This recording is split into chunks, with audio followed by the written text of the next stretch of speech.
हरे कृष्णा। तो चलिए आज जान लेते हैं कि इस बार आने वाली है सफला एकादशी और इस सफला एकादशी पर हमें भगवान विष्णु को क्या अर्पित करना है, भगवान विष्णु को किन चीज़ों का भोग अर्पित करना है कि वो हमारे सभी रुके हुए कामों को पूर्ण करेंगे। तो चलिए जान लेते हैं इस वीडियो में, क्योंकि इस बार आने वाली है सफला एकादशी व्रत जो कि भगवान विष्णु को समर्पित है।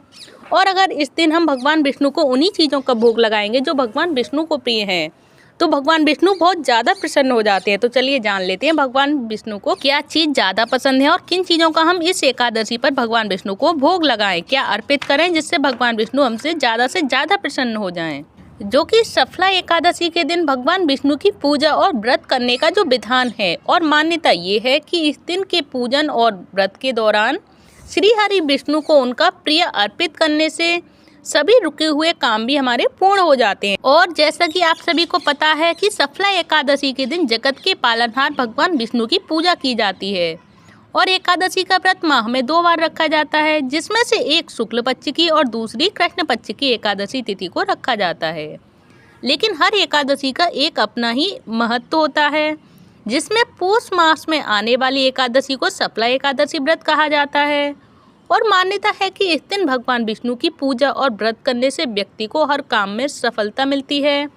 वहीं इस दिन पूजा के दौरान भगवान विष्णु को कुछ विशेष चीज़ों का भोग भी लगाना चाहिए, जिससे कि व्यक्ति के रुके हुए काम भी पूर्ण हो जाते हैं।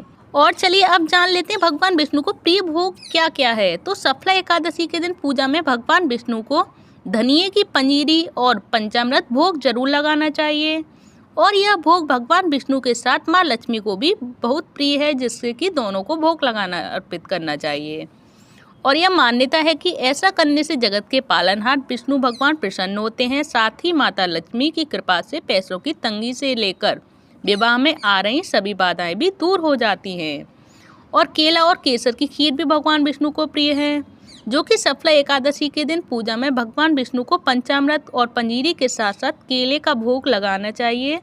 कहते हैं कि श्री हरि को केले का भोग लगाने से जीवन में परेशानियां दूर हो जाती हैं और इसके अलावा जीवन में सुख समृद्धि बनी रहती है और वहीं साथ ही साथ अशुभ ग्रहों के दुष्प्रभाव से भी छुटकारा मिलता है। तो ऐसे ही यही प्रभाव पड़ता है भगवान विष्णु को भोग लगाने से और उनके प्रिय भोजन पदार्थ बनाने से और भगवान विष्णु का भोग अर्पित करने से भगवान विष्णु को। तो इसमें मैंने आप सभी को भगवान विष्णु के प्रिय भोग बता दिए हैं। आप सभी को प्लीज़ इन सभी का भोग लगाएं और भोग लगाने के पश्चात भगवान विष्णु के खुद भी पाएं, क्योंकि भगवान विष्णु का भोग लगाया हुआ हम प्रसादी पाते हैं तो भगवान विष्णु इससे बहुत ज़्यादा प्रसन्न हो जाते हैं और इस प्रसादी का भी बहुत अच्छा प्रभाव हमारे ऊपर पड़ता है। तो आप सभी को मैंने इस सभी जानकारी क्लियर कर चुकी हूँ कि भगवान विष्णु को हमें क्या अर्पित करना है इस एकादशी पर, जो सफला एकादशी इस बार आ रही है, जो कि 26 दिसंबर को है।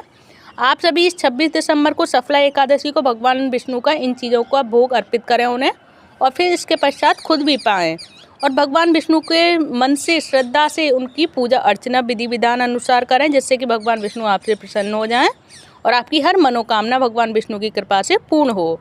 और आप सभी को ये सारी जानकारी अगर अच्छी लगी हो तो कमेंट बॉक्स में जय श्री हरि अवश्य लिखें। मेरे साथ बोलिए, हमेशा बोलिए, हरे कृष्ण कृष्ण कृष्ण हरे हरे, हरे राम राम राम हरे हरे, हरे कृष्ण हरि बोल।